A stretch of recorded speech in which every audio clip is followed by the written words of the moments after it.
Hello, ladies and gentlemen. Welcome back. It gives me great pleasure to introduce this session.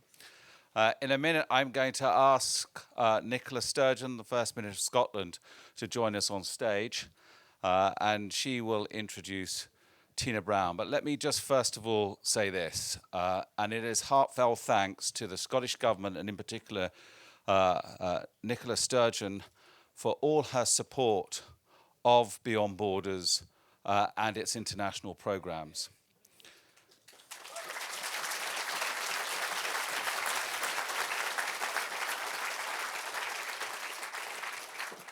We've managed to bring the world in Scotland and Scotland in the world, but what's so impressive, I think, about Nicola is that she takes the message about Scotland's place in the world around the world, but she also comes to places like Traquair and the Scottish borders because she also wants to welcome the world in Scotland. So I am absolutely delighted that Nicola has managed to come down once again to Traquair and also to meet our wonderful 1325 fellows.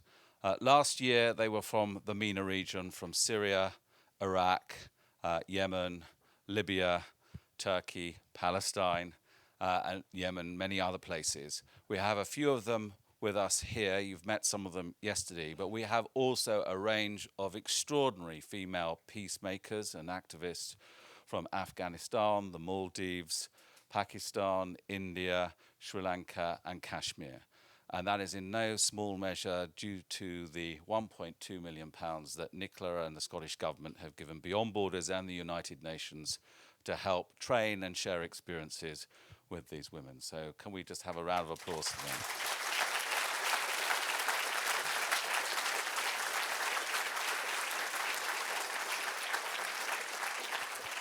I was lucky enough to introduce Nicola to the United Nations headquarters in April when she addressed a whole range of UN officials involved in peacemaking. One day later, she went to the Women in the World conference where she was interviewed by Tina Brown. It scarred her so much that she's decided to reverse. And we're now going to see it play out in the opposite direction. So can I just introduce the First Minister, Nicola Sturgeon, to Beyond Borders?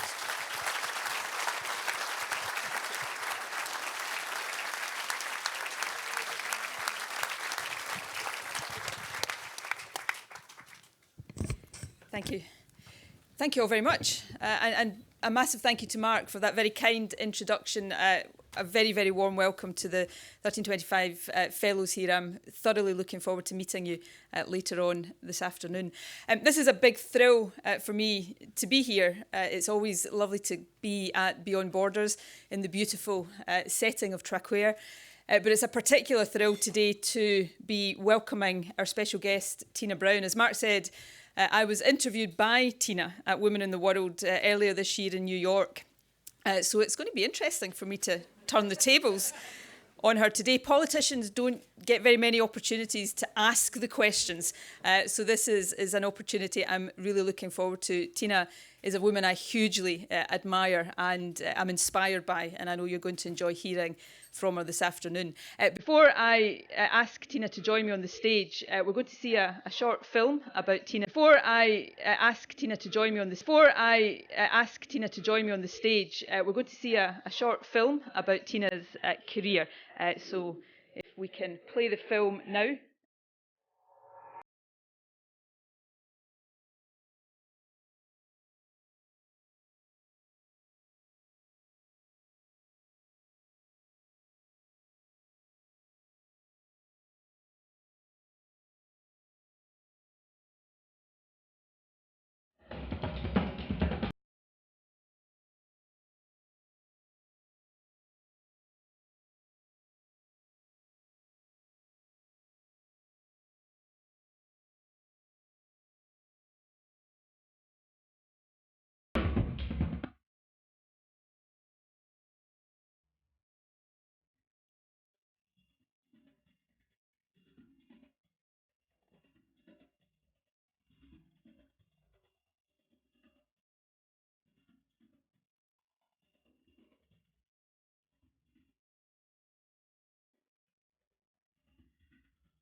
down and I want to welcome you to the 8th annual Women in the World Summit.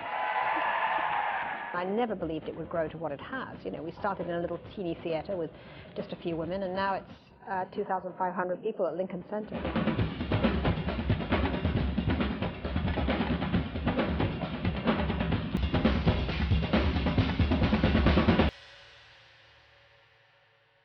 And I must say, when I saw in the programme that Nicola Sturgeon, First Minister of Scotland, was interviewing me, I thought there was a misprint, and it should be the other way round. Yeah, And, we'll see how this works. yeah. If at any point she starts to try to ask me questions, can I get some assistance from the audience? I keep urging her to throw the questions in the audience very early. It is a real pleasure to be with you today, Tina. Watching the video there, it makes me feel exhausted just to look at and reflect on, you know, the varied nature of your stellar career. You know, editor-in-chief of Tatler at the age of 25, editor of Vanity Fair, The New Yorker, everything that you've done. You're not finished yet, obviously, but looking at that, has there been a highlight in your career? Well, it has been a wild ride. I mean, I guess I've loved everything I've done, is the truth. I'm an addict of whatever I'm doing at the moment. You know, I'm compulsively in the present. But obviously turning around Vanity Fair was a huge thrill. You know, it was just arriving in New York, not really knowing anybody, not really knowing New York, and just interfacing with this 80s Manhattan was incredibly exciting and exhilarating. New Yorker was very exciting because that was a sort of mission to save something that was a sacred treasure, as it were, in literature, and it was about to go bust. And again, it was a mission to save. And I love missions. You know, I love the idea that the clock's running, there's not much time, got to get in there and roll up the sleeves and, you know, fix it.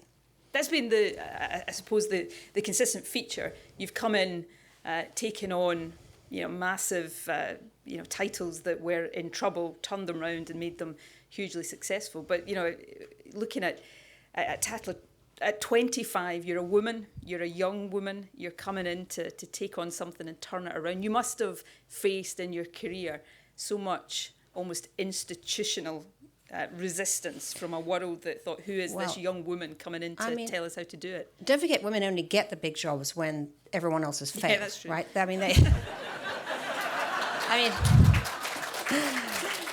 I mean, somebody said to me when the first female news anchor took over at CBS, you know, women only get the big jobs when they're no longer worth having, you know, when nobody was watching CBS anymore, then you get the big job. So, I mean, at Tatler, I was just a kid, really, and it was a shiny sheet that was going down the drain. There was only a staff of 10. There was a managing director who was stealing most of the checks when they came in. And, so I was able to come in and just hire my friends. For me, it was like a school magazine, really. And I just hired my friends. And they were all turned out to be really good. And in fact, one of them ended up being the chairman of Condé Nast. So it was a very exciting time. And my motto was, if you don't have a budget, get yourself a point of view. Right? There was no money, so you had to have a lot of attitude because we had a £10,000 budget a year at that time, which was insane. £10,000. Wow. So it was all about just getting your friends to do stuff. And I wrote a huge amount of it under a pseudonym.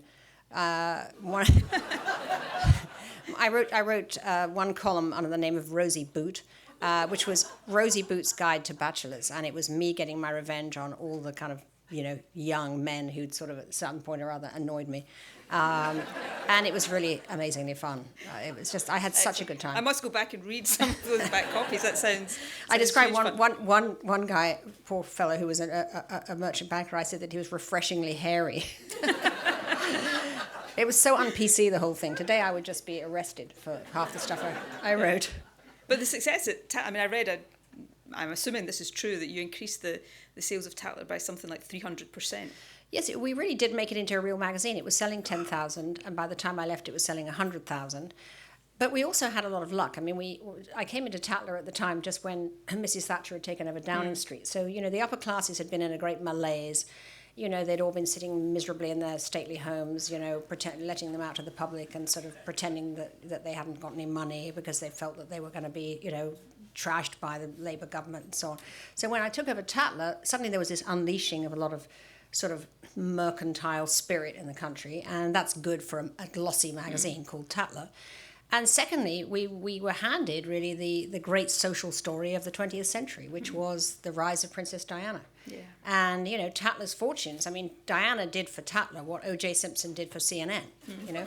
I mean, we rode that baby. We really did. I mean, that story was just, you know, we were all the same age, really, for a few years difference. So a lot of my staff were, knew Diana, actually. And so, you know, we became the go-to shop, as they say, for everything about Diana. Yeah. And in the end, you know, we had all the best stories, we had the best covers, we had the best interviews, and it ended with me, you know, the climax for that was when I was asked by NBC to go and anchor the Today Show about Diana, which was a sort of accolade for that Tatler had owned that story. And it was great. It was really a lot of fun. Yeah. Of course, it's timely as we look to the 20th anniversary of her death, and you wrote Yes. the biography of her Indeed. about 10 years ago. Did you know her well? I did. Well, I followed her, you know, for all my career. So I was always at things with her, interviewing her, not interviewing her sit-down interview, but, you know, being able to talk to her at events and so on. I can't pretend at all that I was a close friend of Diana, but I did have a lunch with her in 1997 when she came to New York in the 2 months before she died. And she came to the city to New York to auction her dresses at Christie's. At that time, she was divesting herself of everything, and she wanted to sell her dresses in an auction. And so she actually asked me and Anna Wintour, the editor of Vogue, to lunch to sort of talk about all of that and talk about her humanitarian stuff. And it was a very poignant lunch. I mean, having met this girl first in 1981, really, when she was just a child, really. She was this beautiful, you know, imposing, marvelous peach complexion, huge eyes that were pools of feeling, and she was so adorable. And then now, you know, this 1997, she was now this media goddess, and, you know, and she strode into the restaurant so confident. But at the same time, most of her conversation was about loneliness, you know, and she talked about how sad she was that it was now August coming and her boys were going to be in Balmoral and she was going to be alone. And she said, I don't have anyone to spend the summer with. And I said, how can that be? You're the most popular woman in the world. She said, you don't understand. She said, nobody wants me to stay because of the press. They just ransack their garbage cans. It's just horrific. You can't have anybody like me to stay. It's impossible. And she was very poignant about that. And I did think about it when, of course, I heard the news of her death only 2 months later, because the irony was that I felt that she had gone to stay with the Al Fayeds for safety and privacy. And of course it was the reverse, because she picked a family that only wanted publicity. And she wasn't safe at all, because she went off to drive in a car that was with a drunk chauffeur, which was the Al Fayed's chauffeur instead of the royal chauffeur, who would of course not been, the royal driver would have not been, or the royal detail would not in any way have allowed her to get into that car. So all of those things I thought were very haunting, and the 20th anniversary I think has been very moving. Actually, I think there's been, I mean, to hear the boys talk about their mother, you know, we never really thought we'd hear them speak about it, and they have. Yeah, I mean, it's amazing the fascination everybody still has with her 20 years on. It feels still like yesterday. Yeah, absolutely, and I think you're right. Hearing William and Harry talk about her so authentically and clearly, you know, from the heart, as you would expect, has been quite moving. I take it from what you've said about the Al Fayed, you've never bought into any of the conspiracy theories about her death. Well, I really drilled down on the conspiracy theories, but one gets back to the fact that had she been wearing a seatbelt, she wouldn't have died. I mean, it is a bit of a mystery that she wasn't, because I never understood how the security detail could have been wearing a seatbelt. And she always was fanatical about her seatbelt. And the fact that she wasn't is a mystery to me. But you know, I don't think it could possibly have been anything but a grotesque, perfect storm of events that led to her death. Yeah, well, I guess we'll never know all of the detail of that. Look, you've lived your life in the media, as part of the media, and yet, you know, over the years that you've done so, you've seen, I would imagine, incredible changes in how the media works, but perhaps never more so than in the last few years. The internet changing the nature of the media, the post-truth climate that we seem to live in now. What's your view of how the media is operating today, the challenges it faces? Would you be able to do today what you did all those years ago? No, I wouldn't, actually. And, you know, I was very lucky to come into media in New York in the 80s at a time when magazines were very much booming. They had a prosperous business model. You know, they had advertising to go to. There was 3 big networks that weren't, you know, competing so much with each other that they were competing, but they didn't have all these cable channels and so forth. So it was really a time when media was very confident, very well budgeted. And I was extremely lucky because I was able to actually pay writers to do things, which today is seems an unusual thought. Today, I think it's tragic, really, what's happened to serious journalism in a way, because people have to scrabble. I mean, everybody's just sort of scrabbling around. It's the most demeaning thing to see. I mean, it reminds me of the sort of 18th century when people were begging, writers were begging when the patronage disappeared and the new system of publishing hadn't really come in Dr. Johnson's era. Now we're in a situation where writers are just sort of writing for pennies. I mean, really good writers. I mean, unless they can get a gig, teaching at a university, most of them are having to scrabble around doing pieces here and pieces there, unless they're lucky enough to be in one of the big places like, the Washington Post or the New York Times or Vanity Fair. I mean, those are really only the places that you can get paid anymore, that any serious way to have a career. Everyone else has to do bits and pieces of 1,000 things. And I mean, it's a ragged way to live, and it's a real shame. I mean, to me, this is the major issue right now, which is that talent is not getting paid, mostly because Facebook and Google have completely robbed all the internet, all the revenues. And as a result, people can't pay anything. And I think Jon Snow, who spoke, I think, at Edinburgh about that, I actually 100% agree with him. Last time we spoke, you were saying you think there might be now a bit of a backlash against that, perhaps advertiser-driven. I think there is a bit of a backlash about it, actually. Interestingly, everyone is just terrorized by the idea they're not cool enough. And so they don't want to ever admit that they have anything to say that's negative about, Facebook, Google, all these platforms. And they don't want to be heard saying it because it's, you look uncool and you look like an old fogey. But what is really happening now is that marketers are getting very, very nervous about the kind of atmosphere that they're publishing into. They suddenly find, a P&G or somebody will suddenly find that their ad gets kind of served up on, some hideous bullying tape or some, jihadi beheading, or people they feel there's no brand safety, so they're actually beginning to kind of hanker for more serious quality outlets, which I consider the best news. I mean, I picked this up when I was at the Cannes Lion Advertising Festival, and I really sensed it because I heard it from so many marketers how irritated they were with all of this, that they were beginning to feel that the time had come to really look for serious outlets, which can only be good news for the serious outlets. But and I think that the Jeff Bezos buying the Washington Post was the best news that in American journalism we've seen, because he has really reanimated the Washington Post, and now there's this wonderful, sexy, virile competition going on again between the Times and the Post, which for many years had been out. And so that's good. That's fueling really good stuff. Yeah. One of the things from a politician's perspective, one of the most challenging things is that in the media, the line between fact and opinion is more blurred than it's ever been, and it sometimes seems that's been fueled by public appetite, because people's facts tend to be what they want them to be these days, and people don't have to look very far on the internet to find facts that confirm their own views on things, and that must be a challenge for journalists. It must be a challenge for the media generally. Well, no, it is, because you have to keep on doing the clickbait. And I mean, I'm a victim too. I found myself clicking through 5 times into this piece about the other day about a 500-pound tortoise that had been swallowed by an alligator. And I just thought, this is so... I missed that.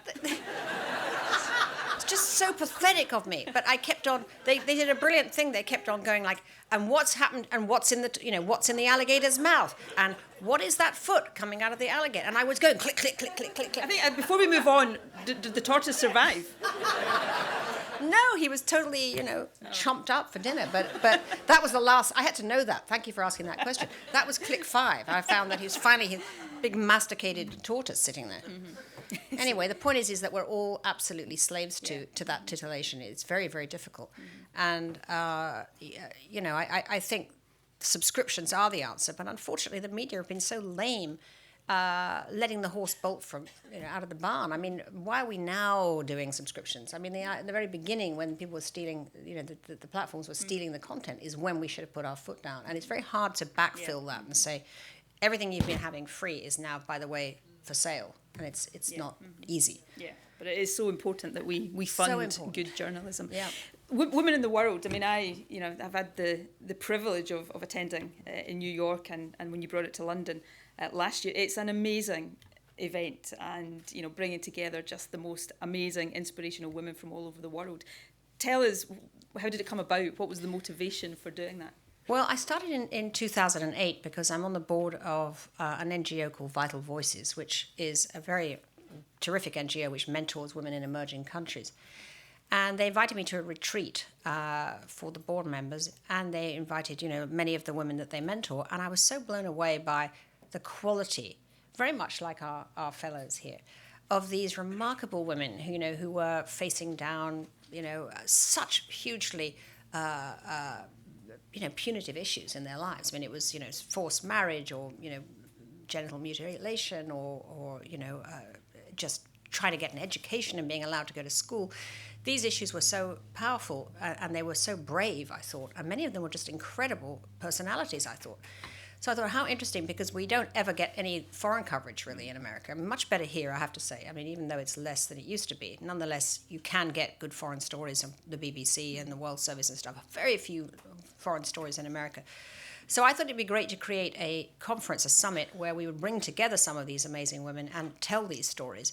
And in so doing, illuminate the issues and illuminate the regions that they come from. So in a way, it's foreign affairs through the eyes of women.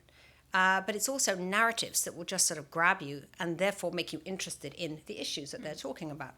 And then mix them with women who are, like yourself, women of great substance and who people want to come and see, so that people will come, because they're not going to buy tickets for something that, they don't know anybody who's there.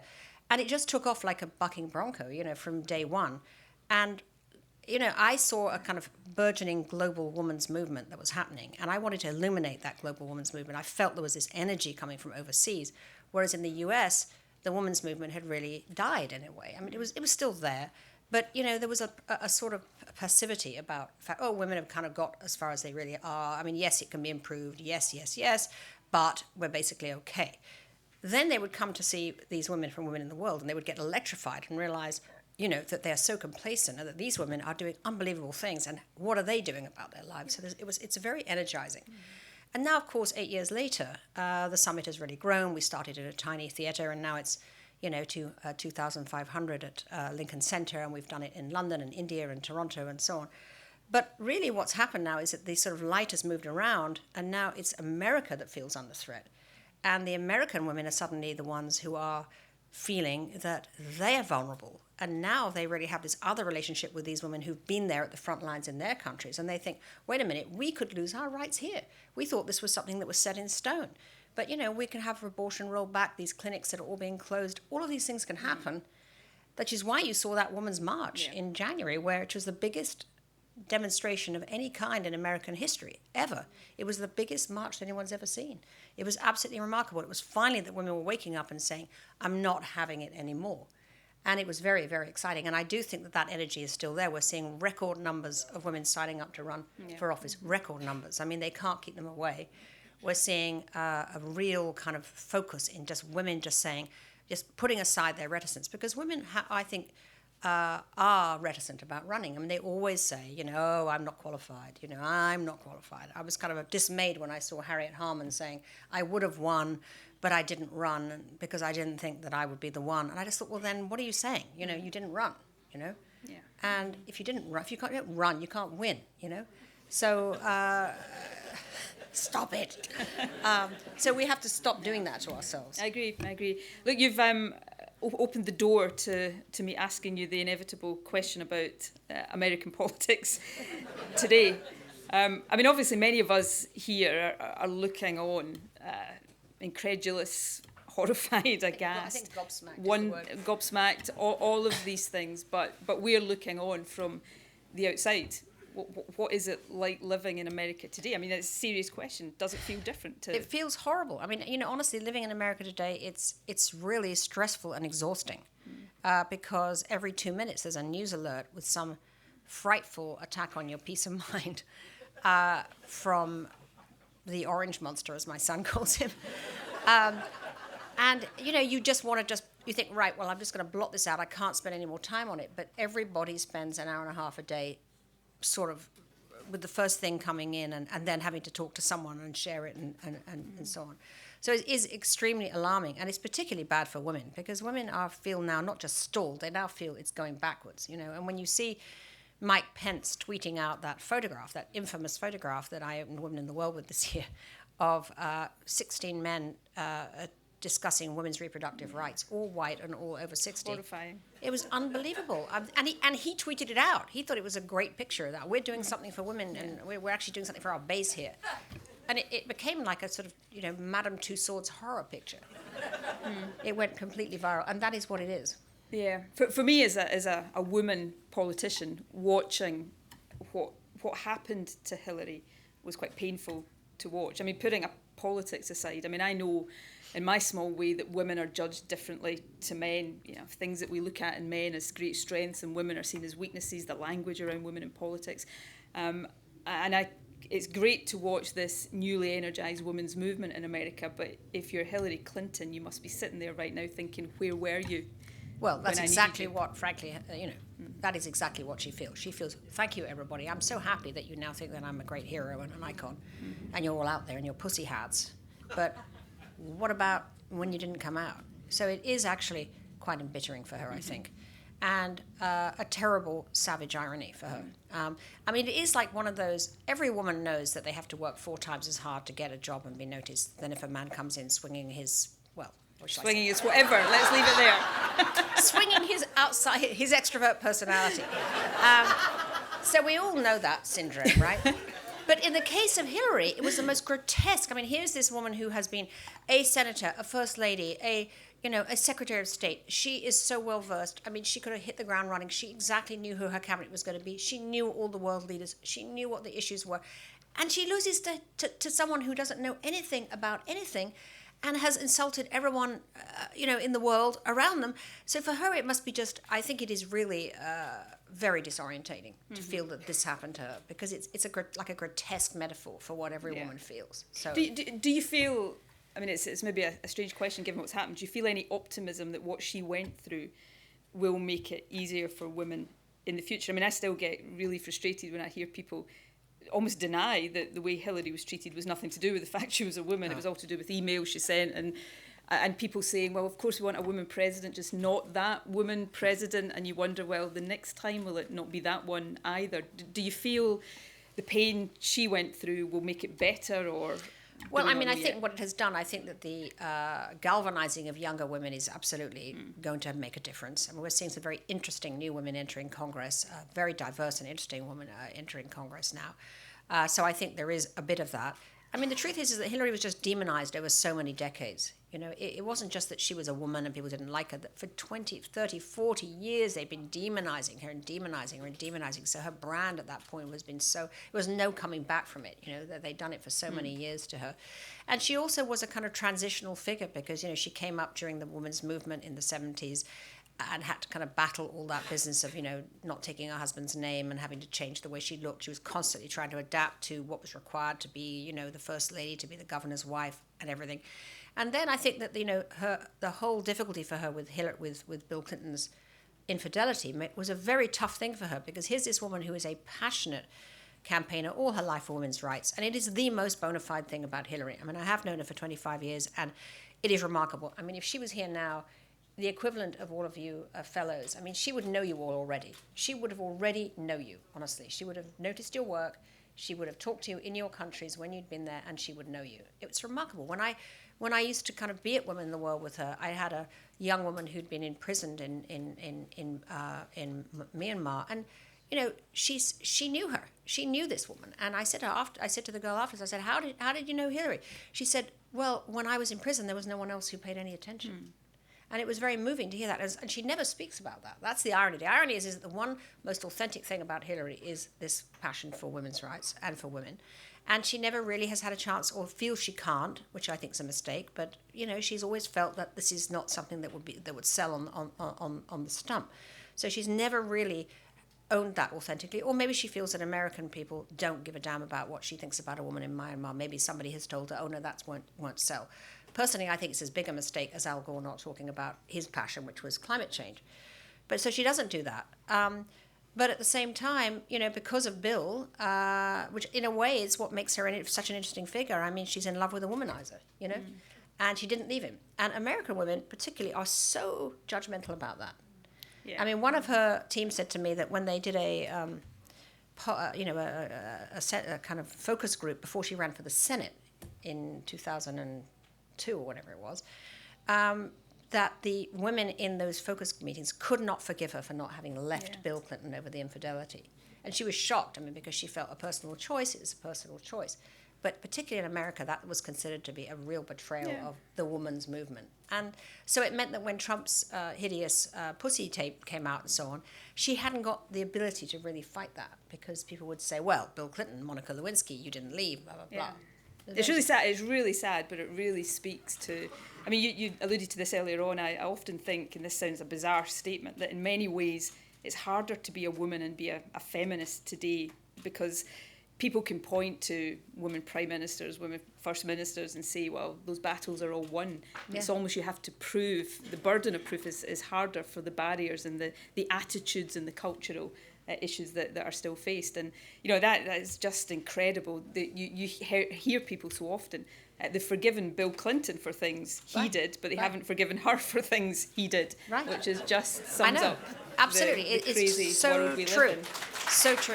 That is a great way of putting it. It's absolutely right. And, it's agony really for her, the whole thing. And it's agony for them both. It's a fascinating story, obviously. And it's why people remain obsessed with them both, because of the complexities of that dynamic. But they're both brilliant people. And it's tragic that we haven't seen her as president, because, this is the missing president. There's no doubt about it.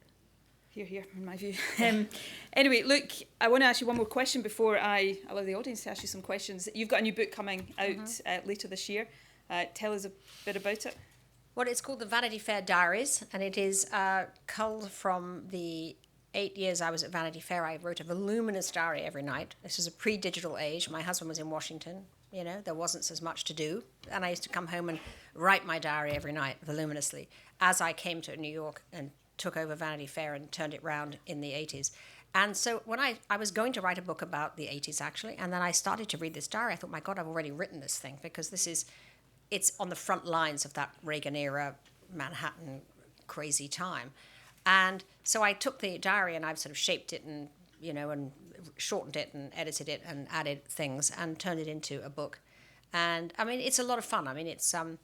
It's fun, when I do things like collide with Boris Johnson when he was a student, and he did something to me that was appalling, and I ended at the entrance. You shock me. Yeah. and the entrance, and the entry in the diary says in whatever it was, 1986 or something. It says, I don't know who Boris Johnson is, but all I know, he's an epic shit. And some things never change. So. When I got to this bit, I thought, I wonder whether I should somehow... And then I thought, nah, it's going to stay. Yeah, I think you've probably just persuaded most people in here to buy this book when it comes out. It's so fascinating to talk to you, but I'm going to give the audience a chance, if that's okay, to ask some questions. So I think we've got roving mics going around. So yes, lady in the green. Tina, why do you think so many women appear to support Donald Trump? Is this a sector in America of women who actually in reality enjoy male dominance, male bullying, and a kind of sadomasochism? Well, I thought we'd start with an easy question. It is incredible to me, But look, the week after the election, I was in San Antonio, Texas. We're doing a Women in the World there, and all of the women who worked the event, of course, I asked them, what do you think? They'd all voted for Donald Trump. And I asked that same question. I said, how can you vote for Donald Trump after what he said and so on? They all just, they didn't think the pussy tape was that. They said all their brothers talk like that. That this is like, didn't matter to them. Because they said, my brother's does a lot of football. That's the way they all talk. So what? They thought that he was a business guy who would turn things around, which is, all these... out of work men we keep hearing about, they're married to women who care about them, so they want to get jobs back. And at the same time, they also do feel extremely annoyed, I have to say, by sort of elite feminism. And I think this is where the feminism thing has gone awry somewhat, because it's become so PC and so sort of in a way high-pitched, that a lot of middle American women just feel, that's not real to me. Like, I'm not going to sue someone for sexual harassment just because, he makes some off-color comment to me. I deal with that all the time. It doesn't threaten me. They feel tougher than that. And I think that there has been a little too much whining in the sort of liberal elite sector and hysteria on certain issues that make women in middle America who feel, who are working sort of paycheck to paycheck, that their lives are much more real, much more problematic, and that for them is just whining. So in a way, Trump, somebody said to me, which I thought was great, that Trump is the white OJ, right? Or the white OJ Simpson. The black jury acquitted OJ Simpson, not because they thought he didn't murder his wife, but because they hated the LAPD, the Los Angeles Police Department, far more, because they knew that they were abusive and they bullied people and they were horrible to blacks. And so they wanted him to win over that. And I think it's a bit the same way with Trump. I think it's not that they like Trump, really, or they think he's a good guy, but they think that he's against some of the things that they hate the most, namely, the PC thing, regulations which stop them starting their businesses, and just sort of the liberal elite, as they call it. And that's really what I think it is. I think it's the same for women and for men. I don't think it's a lot of difference. Otherwise, I have no idea. I think they're insane. That's my theory du jour. I think it's a fairly cogent... Yes. We have a microphone here. I wanted to make a comment and then a question. One of my favourite stories, and I can't remember whether I heard it last week at the festival or on television, and it was talking about the woman and Hillary Trump, and it was that she was being interviewed in the studio, and another woman was with her who then left her handbag behind, and she came back into the studio to say, my handbag, and Hillary Trump lifted it up and said, it's here, because she understood what it meant if a woman left her handbag behind, her whole life was in it. So I thought that was a really good association of it being the individual shares. But the other thing I think I wanted to comment was, because of the number of issues that are happening in America across race and women and gender, I think it's important, notwithstanding not recognising the contribution of women, that you also make those alliances across those groups so that people are not divided, because I think there's opportunities for people to divide it across. Well, that's what happened in the Women's March, actually. There was a tremendous amount of what they call intersectionality of all of these different groups getting together. It was a very good aspect of it. I think that's a really good point. I've had a weekend of turning the tables. I interviewed last night at the book festival the Chimamanda Ngozi Adichie, the Nigerian writer who lives in America, and she was making many of those same points about the importance of gender, race, and the connections between them. So I think it's a very good point. I'm going to take a question from I think one of our fellows. And you talked about two women I followed, Diana and Hillary Clinton. I was in Hyde Park Corner attending Diana's wedding and celebration when I was 11. And then, of course, for me, Hillary's nominating herself for the first woman president of the United States. And I would like to know how much they have in common and how much their men were like part of the obstacles in their lives.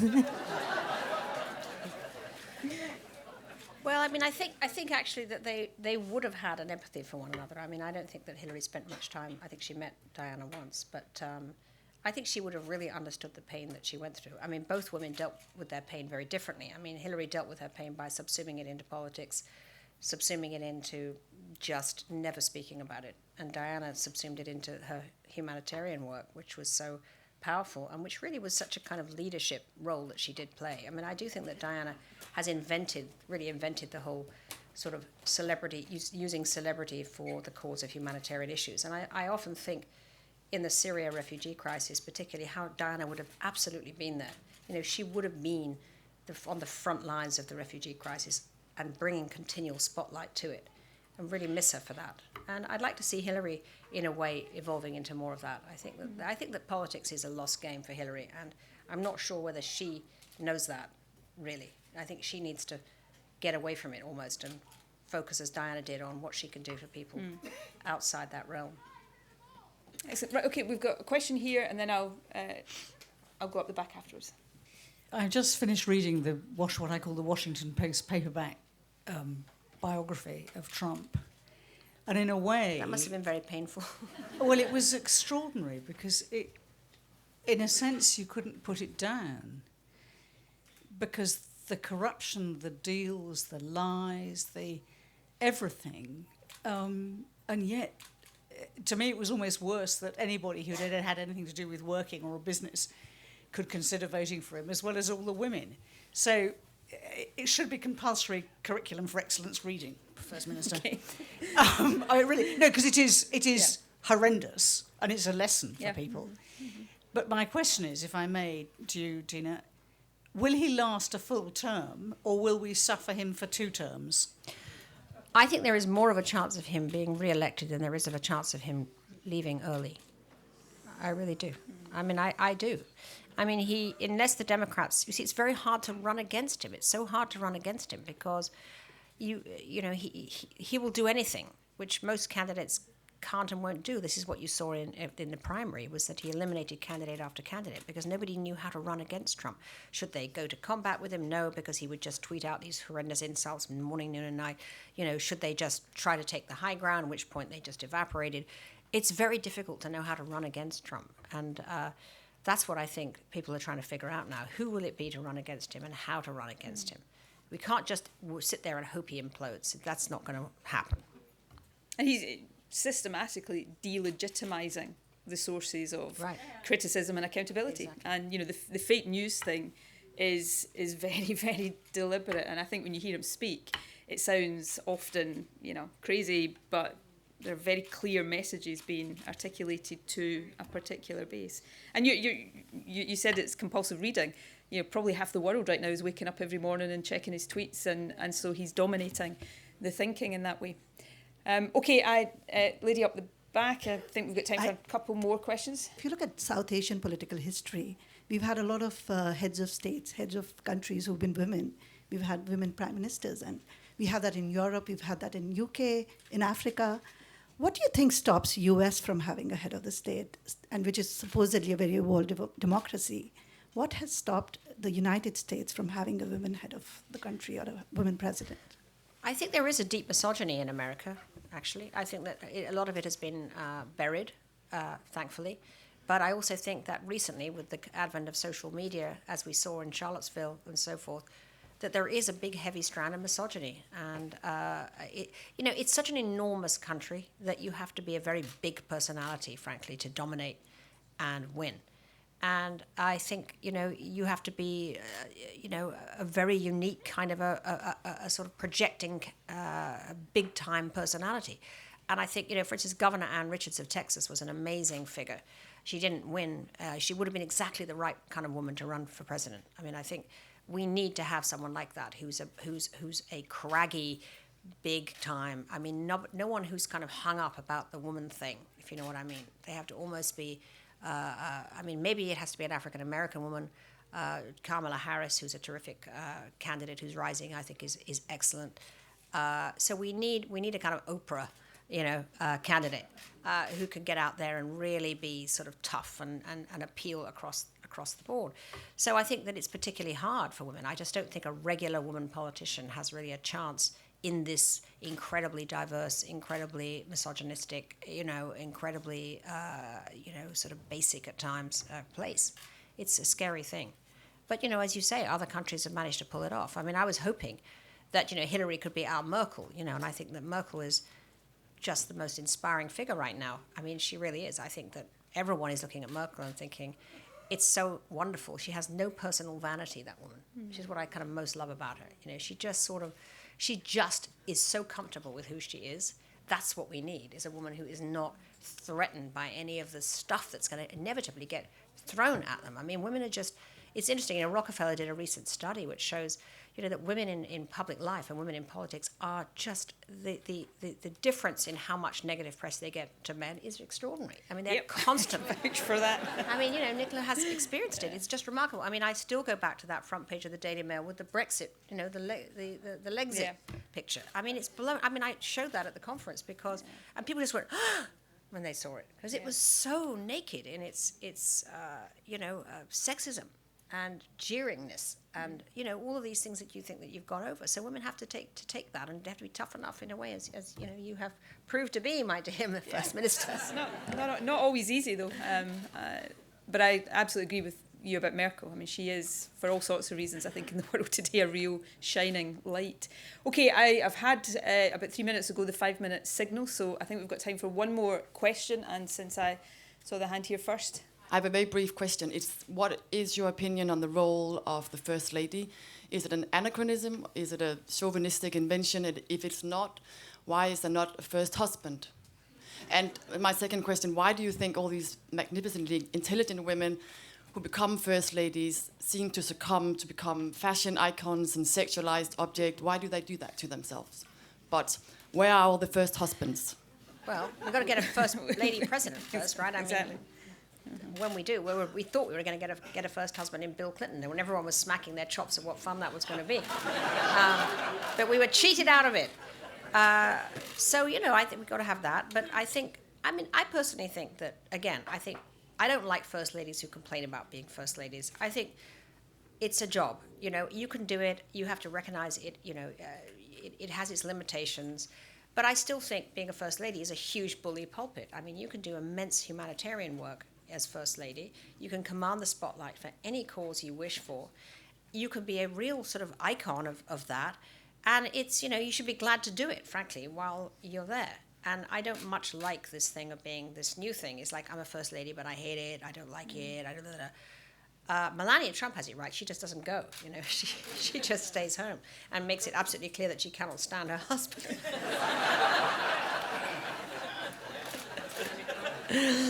Anyway. It's a good question. It's not a tradition we have in this country, really, but being the spouse, I think, of a political leader is quite a difficult thing to do. And I think we have examples. I think Michelle Obama is an example of somebody who did it with grace and made a big impact. But it's a good question. So hopefully in our lifetimes we'll see how a first husband in the United States of America copes with the responsibility. Tina, we're out of time, but I want to ask you one last question before we finish. What would your advice today be to a young Tina Brown that was looking to make her way in the world of journalism and the media? In journalism and media? Or life? I think journalism and media, I'll go and work in India, actually, because I think it's got more publications and fantastically intelligent, fabulous media, but then I have a bit of an India weakness. I think you want to jump into something that you can do everything yourself. When I took over Tatler, it was about to fail, and that was the greatest thing about it, was that there was just this ridiculous thing that could be mine. So I think people tend to think they want to go and work in some big place. I want to go and work at, the New York Times. I want to go and work at the UN. I want to go. Actually, you're not going to get much done there as a young person. You're much better off going to something small, troubled, where you get to do everything. So that's really my advice always to young journalists, is like, go find something that's a little sinking ship somewhere, and show what you can do. I do want to just say, though, how much the First Minister is an icon as a woman leader, because, she really is. I have not told you this, but you were voted by the audience of the Women in the World in April, you and Justin Trudeau neck and neck, as the most popular act, if I may say. But he's not a woman, so it doesn't count, I think. And, which is really amazing, because, not amazing to me, because I expected it, which is why I greedily interviewed you, because I knew I was going to get good reviews. But, no, really impressed, and everyone was so impressed at the authority and conviction and sort of naturalness of the way your personal style as a leader. And I think it's really an example to how women can be in politics, and is to look at how First Minister Sturgeon comports herself with such dignity and style. Well, thank you. You're very kind. Thank you. Thank you, Tina. It's been such an honour for me. I think you will agree with me. We've had some incredible insights from a quite remarkable woman. So please give a last rousing round of applause to the fantastic Tina Brown.